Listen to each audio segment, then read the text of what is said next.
Hi folks, HeartMaker44 here. I just recently won a knife from Primal Punch, and let's see, yes, I am carrying it with me. It's the Spyderco Tenacious. Love the blade. This blade is made out of 8CR13 MOV steel. I'll discuss this a little bit later, probably in another video. It's a harder steel than normal, but it's not all that hard. Anyway, this is a relatively large blade. There we go.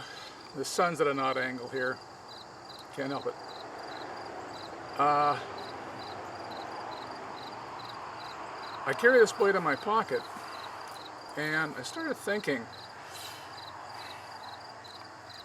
there are times when maybe I can't get to my pocket. I won't go into that right now either. I was looking for a smaller knife. I was at my local Wal-Mart, and I found this little Gerber. I'll get close-ups of these in a moment, folks. This is the Gerber Evo Mid-size, I think. It has a small blade, a narrow blade. It's only about a 1/4 inch deep. It's 3 inches long, or very close to it. Forget the grind line here. I'm playing with that. I don't know what steel this is. I have no clue, other than surgical stainless steel, which tells you nothing. I heard that it was a copy that Gerber had made of a CRKT knife called the M16, which it also comes in a number of sizes. I ordered one of those. I ordered this over the internet, and I'll be sending it back, hopefully, and I'll show you why. This has the finger stud, and it is very hard to open. It does not want to open more than that. You can snap your wrist hard to get all the way open, but there's something wrong with it. It should be easier to open than this. Also, it's very hard to close. Let me get this closed. The reason I got the CRKT knife is because this blade is supposed to be made out of 8CR13 MOV, just like the Spyderco. Okay, now for some close-up to show you why I don't like the CRKT. Back in a minute. Hi folks, back for some close-up views. Try to work around my tripod here. This is the Gerber.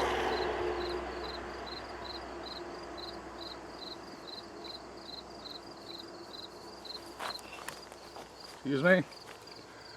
It does open with just pulling it back. You have to push back hard on it.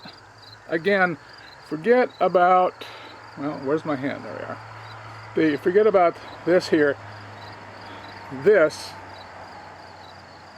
on the point, is the angle that it came with from the factory.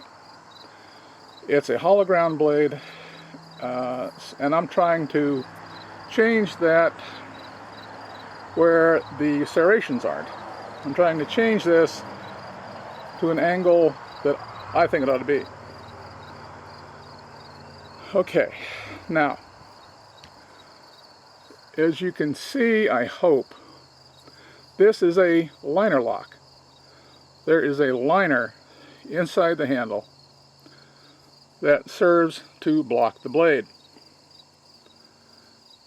From the outside, you can see the the jimping, or whatever you want to call it, serrations, so you can easily push down with your thumb and close the blade. I like that. Right here is smooth. I've also removed the pocket clips from both of these knives because I don't require them. The top of the thumb studs on both sides are also smooth, nothing to jag you. There is a little bit of light jimping or crenellations, whatever, on the finger stud to get open. But it works fine. Now, if you don't do it hard enough, of course, you end up doing this. It opens about that far.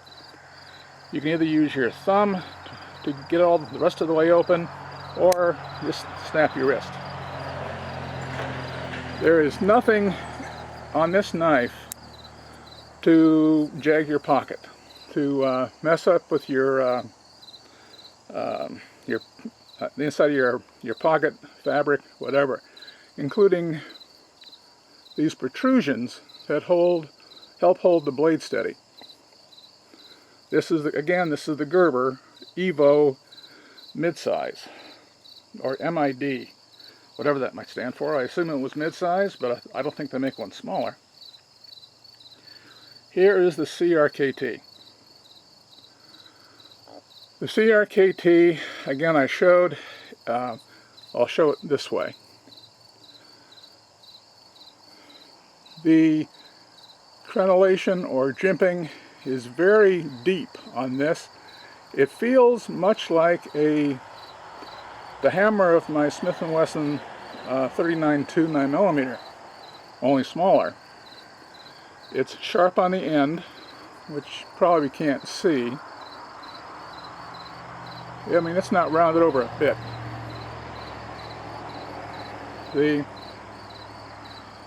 I'll open up this way. Both the pivot pin and the thumb studs are also, they have checkering on them that is sharp. These will tear fabric in your pocket. Again, and this is a frame lock, not a liner lock. You can see it's the actual frame bends in. Some people like that. I don't, and I'll show you why in a moment. Well, I'll show you why right now. You say, wow, look at the thickness of that frame material. Boy, that's a strong lock. Well, no it isn't. Again, I don't know if I can pick it up right here. There we go. See where that material is cut out? This steel is only 2/1000ths of an inch thick, right there. That is a weak point as far as I'm concerned. Now, I think something happened that this is pushing too hard against this blade. It's why it won't operate properly with one hand.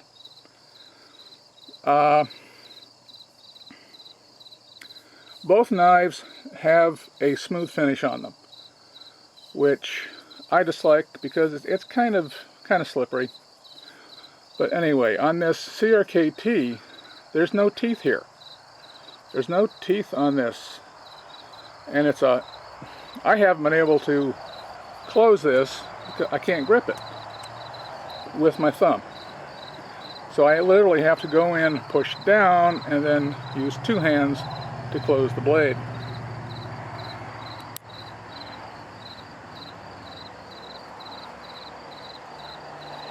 There's probably something wrong with the metallurgy there.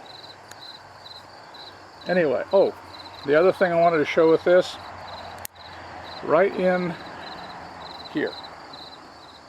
Sorry folks, I'm off center from my camera, so when I point here I feel like I should be pointing out here, which is the camera doesn't even pick it up. Anyway, you can see this has a point there. It shouldn't be there. It does nothing except prevent your finger from properly going into what should be a nice finger choil. Also on this knife, these protrusions are also sharp.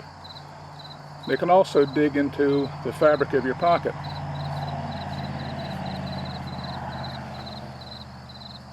Bringing back the Gerber, you can see that when this is open, there is no protrusion here. It's a nice curve, and it feels really great. So, the other thing, also the Gerber, this steel is titanium nitride coated, which does feel smooth. The CRKT, I believe, is just a black oxide. Okay. Now, CRKT has a really good name, so I'm assuming that this is just something that got away from them. It did not get picked up by their quality control. However, while this blade is made of a better steel than the Gerber blade, the rest of the knife, Gerber has done better, in my opinion.